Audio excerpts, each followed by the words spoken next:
The 1987 classic comedy Spaceballs is considered an all-time classic, not just by fans of the movie, but also by those who love their sci-fi blended with satire. This film, which is mostly a parody of Star Wars, hit theaters in 1987 and has built up a steady cult following over the years. After its initial struggles of not being received too well at the box office during its release, it's now held up as a benchmark in the field of spoof comedy, gaining a cult-like stature from its gradually growing fanbase. But have you ever looked into what actually went on behind the scenes on Spaceballs? Because there's a lot more to this movie than meets the eye. Don't worry though, you don't have to go digging, because we've rounded up 20 insane facts about Spaceballs you probably didn't know. Let's get into it.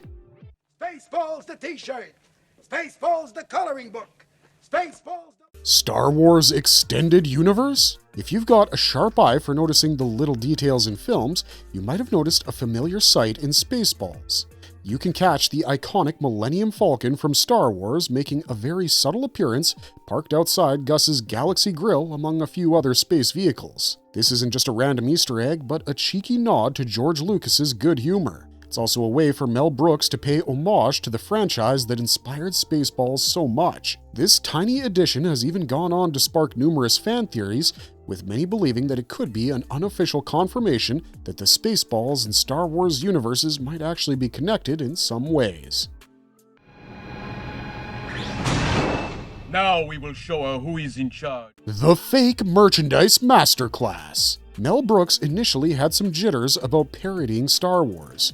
He was quite worried about getting the green light from George Lucas himself, the creator of the epic space saga that Brooks planned on spoofing. But as it turned out, Lucas was a good sport about the concept. He gave Brooks his full blessing to make the movie and poke fun at anything related to Star Wars. However, there was one major condition set by Lucas, and it was that no real-world merchandise from Spaceballs could ever be produced, and this included toys. This agreement, which was designed to prevent real Spaceballs products from flooding the market, became an amazing running gag throughout the film. The character Yogurt has a fantastic scene where he pitches Spaceballs the t-shirt, Spaceballs the cereal, and even Spaceballs the flamethrower. This excessive merchandising, as Yogurt calls it in the movie, was a fun little jab directly at the condition put forth by Lucas, and also at the incredibly vast amount of merchandise that Star Wars itself had generated. The few legitimate Spaceballs items that were released, like Spaceballs the book and Spaceballs the soundtrack, even kept up this running gag, labeling themselves just as the film did. Ironically, what started as a legal restriction and a comedic parody of excessive fake Spaceballs merchandise parodies led real companies to create intentionally ridiculous products as marketing stunts. For example, the Spaceballs the flamethrower joke eerily foreshadowed Elon Musk actually selling branded flamethrowers decades after Spaceballs was released.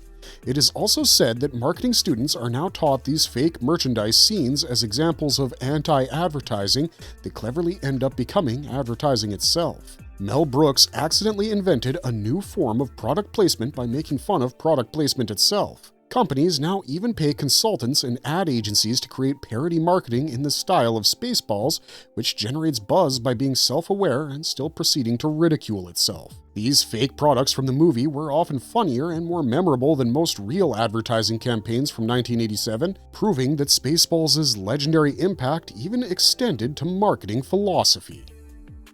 Oh, your helmet is so big. Dark Helmet's dolls. The iconic scene in Spaceballs where Dark Helmet plays with his dolls and can be heard muttering lines like, "Your helmet is so big," was a stroke of unscripted genius. Believe it or not, this hilarious moment wasn't planned out in the screenplay at all. It was Mel Brooks himself who thought of this. One day, while on set, Brooks simply pitched the idea to Rick Moranis, the actor who perfectly portrayed Dark Helmet. Moranis, being the incredible improviser that he is, got on board with the idea and completely made up that entire scene, including the dialogue, on the spot. Mel Brooks just provided Rick Moranis with randomly made toys that were made in a hurry and told him to go nuts in his scene. It truly showcases Moranis' comedic talent and also the spontaneous creativity that sometimes plays out in an all-time classic. You heard of me? Heard of you? Who hasn't heard of yogurt? The Pain of Yogurt. Playing the wise, merchandise-obsessed character of Yogurt in Spaceballs wasn't all fun and games for Mel Brooks, especially as someone who was already directing the film while also dealing with issues in production. Needless to say, Brooks had to go through quite a few difficult challenges to bring this character to life. For starters, the gold makeup all over his face and neck caused severe rashes, and that made him very uncomfortable and even forced the rest of the crew to film all his scenes out of sequence. On top of that, Brooks had to spend the majority of his time on his knees to make sure he looked shorter, and this, even with knee pads, led to constant pain and discomfort during long days of shooting. He even went on to mention that the makeup was thick, hot, and heavy, which made it hard to breathe or even move easily. In spite of these difficulties, Brooks never considered giving the role to someone else. He said he loved playing Yogurt and felt that enduring all the discomfort was worth it to ensure his vision of the character's charm was properly brought to the screen. Here I am. I'm sorry. I had to make a pit stop. I'm so excited. I couldn't hold my oil.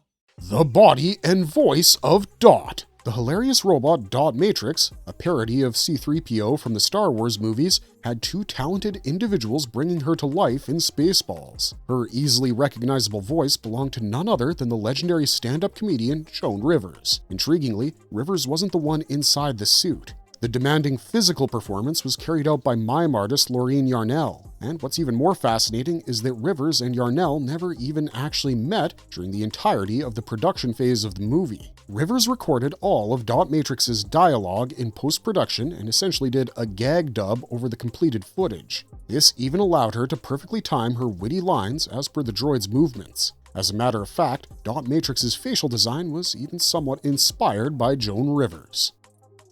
The absolute mess with Pizza the Hutt. The utterly disgusting character of Pizza the Hutt was a hysterical parody of Jabba the Hutt from Star Wars, but with a delicious and, in most cases, disgusting twist. The idea behind it was to combine the notorious crime lord with a grotesque-looking obese pizza mascot, and his voice was perfectly provided by Mel Brooks' frequent collaborator, Dom DeLuise. Although Pizza the Hutt appears in just a single scene, his role is pretty important, as Lone Starr's need to pay off his debt to the character sets the entire film into motion. However, bringing this gooey character to life on set was the furthest thing from easy. The costume, which was designed by makeup effects artist Ken Diaz, was an absolute nightmare. It was said to have been made of rubber along with actual melted cheese and gallons of fake sauce, and also pancake batter for the dripping cheese. All of this made it incredibly sticky and messy. Richard Carle, who was the actor initially inside the suit, could only endure this for a few minutes at a time because he felt like he was roasting in a burning microwave. Keep in mind, the suit was also quite hefty and is said to have weighed about 25 pounds.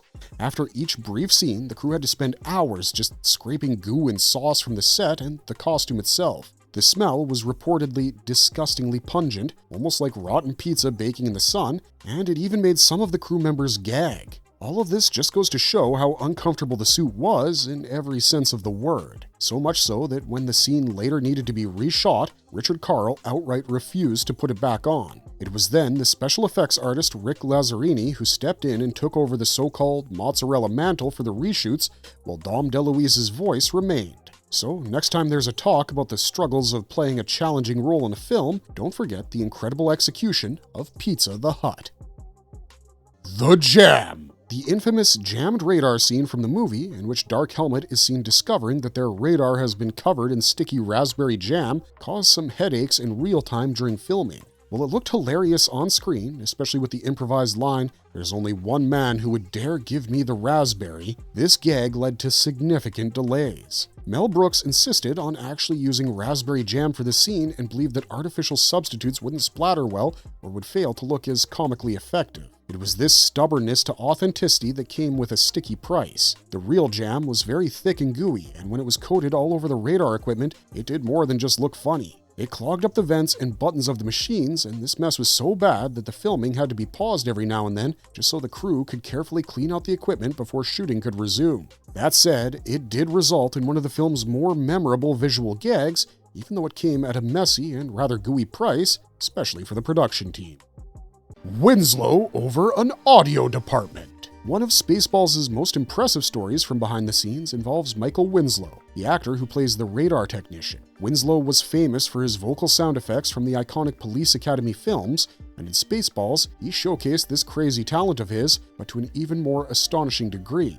In the scene where he explains the bleep, sweep, and creep of the jammed radar, Winslow didn't just perform the sound effects, but actually even wrote out his dialogue for the entire sequence. It gets crazier when you get to know that every single sound effect you hear in that scene, from the bleeps to those laser sounds, came directly from Winslow's vocal cords, which were recorded live on set without any enhancement in post-production. Mel Brooks even jokes about this, saying that this saved the production a substantial amount, with estimates even suggesting around $50,000 in sound design costs. Winslow's ability to perfectly replicate those different types of noises, apparently with over 200 variations, was so accurate that sound engineers initially thought he was lip-syncing to some pre-recorded sound effects. Brooks later went on to say that hiring Winslow was the smartest budget decision he ever made, as it saved him the cost of an entire audio department.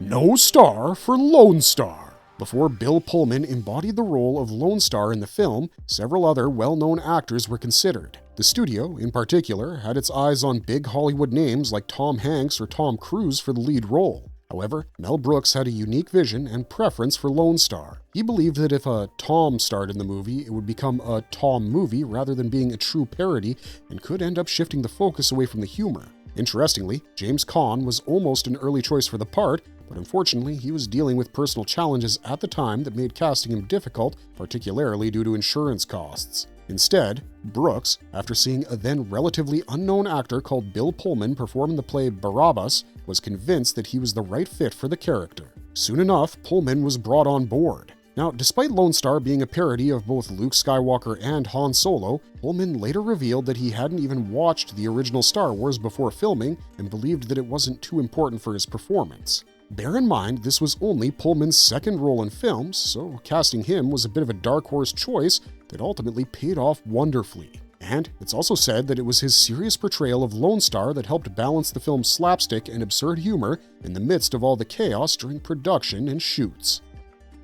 The Accidental Title. Before it was considered a cult classic, Mel Brooks' sci-fi parody had a different working title. It was initially called Planet Moron, but this name had to eventually be changed when filmmakers learned about a similar British spoof released in 1985, which was called Morons from Outer Space. Faced with the need for a new title, Mel Brooks, along with co-writers Ronnie Graham and Thomas Meehan, began brainstorming ideas. Meehan felt that having the word space in the title was essential, but finally, the perfect second half of the title reportedly came when Mel Brooks accidentally spilled a drink and screamed balls. Hearing that, Ronnie Graham quickly followed up with Spaceballs. And just like that, the new and final title was decided upon. This happy accident also inspired the look of the villains, the Spaceballs, who were written to be wearing distinctive ball-shaped helmets. Ironically, the British film that caused the title shift, Morons from Outer Space, actually featured a fictional sport within their movie, which was also called Spaceball. Finger-licking comedy. In a stroke of brilliant meta-humor, Mel Brooks included a scene where the usually bumbling commander of Spaceball 1, called Colonel Sanders, is seen watching Spaceballs the movie while still being in the movie. Such out-of-the-box humor and a fourth wall break so clever sees Sanders popping in a VHS tape of his unfinished film, and in a hilarious turn of events, he even goes on to fast-forward to catch up on the plot and make progress with his case. George Weiner played Colonel Sanders, whose name is a direct and humorous nod to Colonel Harlan Sanders of KFC fame. There's even a joke in the film made on the name when Dark Helmet asks him, "What's the matter, Colonel Sanders? Chicken?" This self-referential gag is a hallmark of Mel Brooks' comedic style, which has him playfully acknowledge the fact that the audience is watching a film even as the characters themselves engage with it. When asked about the joke that he was the most proud of from the whole movie, Mel Brooks went on to mention this very gag as his favorite, along with the merchandising gag mentioned earlier. The Screenplay Saga. Mel Brooks teamed up with Thomas Meehan and Ronnie Graham to co-write the script for Spaceballs. Funnily, Ronnie Graham also pulled double duty by appearing in the film as the priest appointed to perform Princess Vespa's wedding ceremony. Now, George Lucas got the Spaceballs script to read before its filming began, and he happened to love it so much that he lent his own special effects company, Industrial Lights and Magic, or ILM, which helped to create the visuals of the movie. Now, the journey to the final script wasn't all that easy, with the ordeal spanning around 2.5 years and about 4 distinct drafts before filming even started. The screenplay, initially written for the film, was a massive 247 pages long. Eventually, it was meticulously trimmed to suit its eventual lean runtime of just 96 minutes. Before it became the beloved classic that we know today, Spaceballs faced a legendary series of rejections from nearly every major Hollywood studio during its pitching phase. Disney deemed it inappropriately crude for family audiences, while Warner Brothers, on the other hand, dismissed it as something that is unmarketable to anyone over 12. It is also reported that the executives at Paramount laughed Brooks out of their offices and suggested he stick to television. Even Fox, in spite of George Lucas's approval, decided to pass on it, as they feared it might upset Lucas. But finally, it was MGM Studios that greenlit the project, primarily out of desperation for fresh content and also the fact that they believed that they could limit potential losses to under $10 million. The studio that eventually brought Spaceballs to life treated it as nothing more than a tax write-off experiment. This whole saga, and such a humble beginning to a classic like Spaceballs, just goes to show that sometimes even the last possible choice can result in great success, even in cases where your vision involves toilet humor in space. Mega Maid made Mega! The very process of building Mega Maid, the massive robot maid in Spaceballs, was such a huge engineering achievement that it required the help of literal aerospace engineers. This 50-foot model was immense and, just like a real building, required concrete foundations and steel reinforcement. All of this just to ensure that it wouldn't collapse under its own weight. It was so big that the neighbors even called the police when they mistook it for the construction of an illegal aircraft. The model actually violated local building codes as well and needed special permits from the city of Los Angeles. After filming wrapped, it was too expensive to take apart, so as a result, it was sold to a sci-fi museum in Texas. Mel Brooks later joked that constructing Mega Maid taught him more about engineering than comedy, and that the model was even visible in aerial photography as a landmark from commercial airlines, which also hilariously proves that sometimes iconic movie props become quite literally monumental. May not the Force be with you! In Spaceballs, the mystical metaphysical power known as the Schwartz is a fantastic parody of the original Star Wars concept, the Force. Taught to Lone Star by the wise character Yogurt, the Schwartz grants its users abilities and powers much like those seen with the Force, including the power to create energy blades, much akin to lightsabers, with this one often channeling through Schwartz rings. However, the Schwartz has a much deeper meaning than just a comedic reference. Director Mel Brooks named this supernatural power after his legal representative for the movie, whose name is Alan U. Schwartz. This cheeky little nod also allows them to spoof off arguably the most popular quote from Star Wars, as the film gives us the line, "May the Schwartz be with you," which adds an extra layer of humor for the filmmakers as well. John Not Hurt. One of the most iconic and boundary-pushing moments in Spaceballs comes from a cameo by John Hurt, who brilliantly parodies himself while recreating his famous scene from Alien. But this won't go down as just another cameo. It rather made Hollywood history as the first time an actor performed a spoof of their famous death scene in a film from another studio. And during the dinner scene, as the creature begins to emerge, Hurt famously exclaims, "Oh no, not again," right before his comical demise. Initially, 20th Century Fox even tried to threaten them with legal action over this parody until they realized that it qualified as fair use. Mel Brooks reportedly convinced Hurt to do it by making it sound like a brief walk-on part for him in the film, only for Hurt to discover on set that it was an elaborate spoof they had planned out based on his gruesome demise in Alien. Hurt even wore the same costume from Alien, which was borrowed through complex legal negotiations from Fox's prop department. Hurt later found performing his death as comedy therapeutically liberating after years of being typecast in horror. This groundbreaking scene inspired a whole subgenre of self-referential cameos, standing tall as an example of the idea that sometimes the best way for actors to break free from getting typecast is to embrace and poke fun at their iconic roles.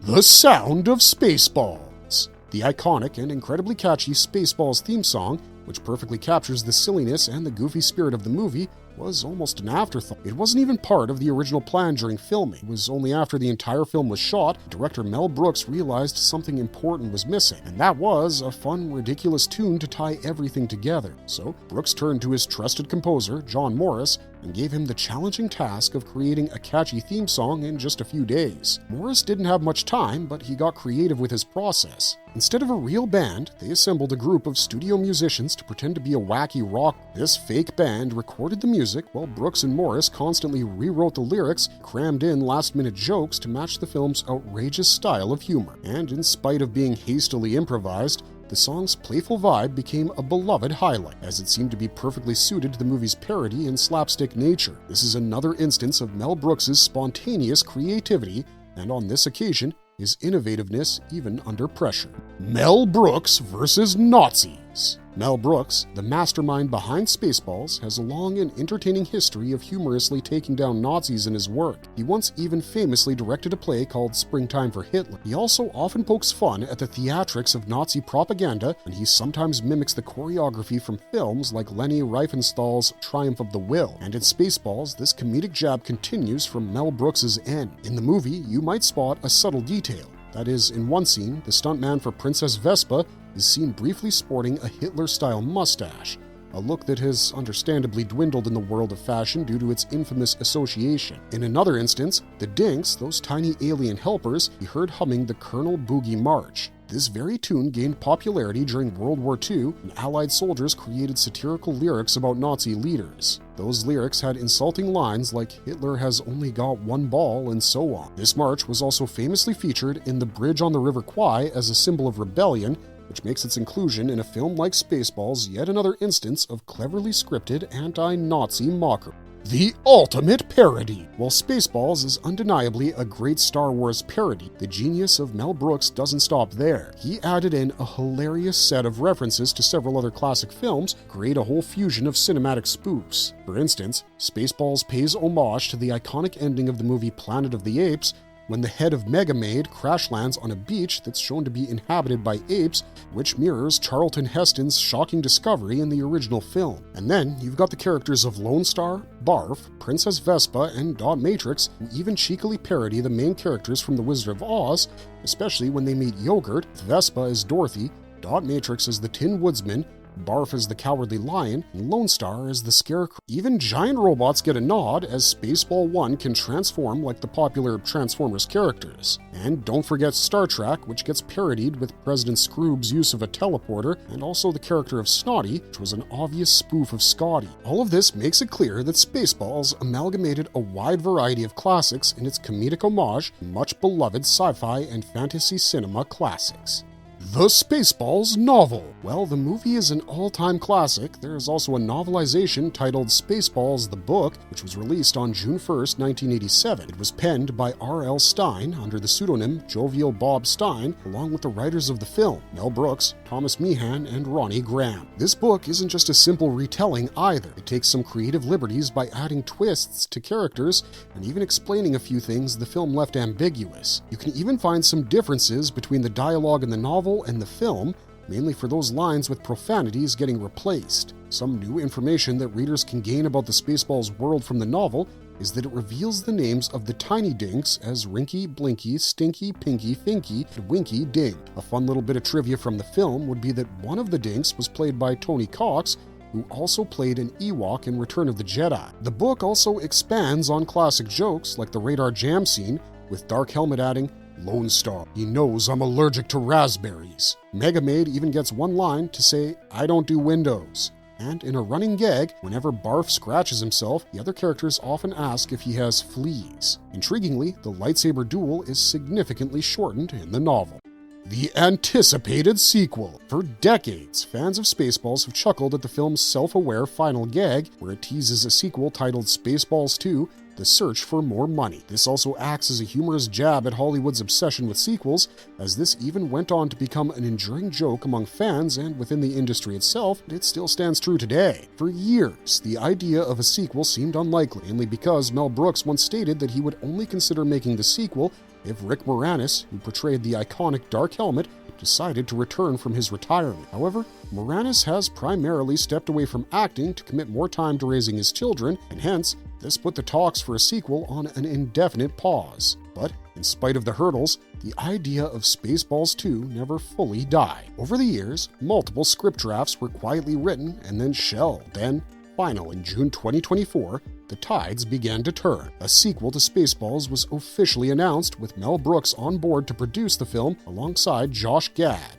Josh Greenbaum was tapped as the director for this highly anticipated film. This initial announcement generated quite the buzz and ignited a wave of excitement amongst fans who had waited patiently for decades. The biggest news, however, came in June 2025 when Amazon MGM Studios made a monumental announcement that a Spaceballs sequel would indeed be released theatrically by MGM in 2027. It also reported that Imagine Entertainment was set to produce the film, with industry heavyweights like Ron Howard, Jeb Brody, and Brian Grazer serving as co-producers. The casting news further cemented the sequel's legitimacy and thrilled fans, as according to The Hollywood Reporter, Lewis Pullman, the real-life son of original star Bill Pullman, would join the cast to portray a character called Starburst, who's supposedly the child of Princess Vespa in Lone Star. Along with that, Keke Palmer is also set to star as a new character named Destiny alongside Josh Gad. Perhaps the most exciting revelation for longtime enthusiasts is the confirmed return of original cast members.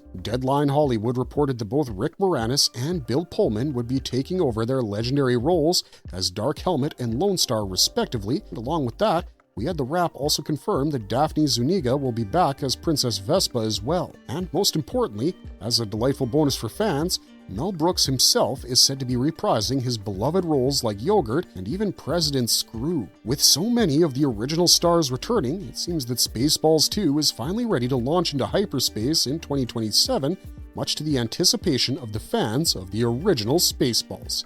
Marvelous verdict! And that's a wrap for today's video. Hope you had fun diving into 20 wild and awesome facts about the cult classic Spaceballs. We tried to pack in as much cool behind-the-scenes stuff as we could. There was about the cast, the music, the direction, or just random trivia from the set. If you enjoyed this video, don't forget to hit that like button, share it with your friends, and drop a comment with your favorite parody film. We're always looking for ideas for new videos. Also, let us know, are you hyped for Spaceballs 2 in 2027? And of course, don't forget to subscribe to Marvelous Videos for more cool content like this. As always, thanks for watching, stay safe out there, and have a marvelous day.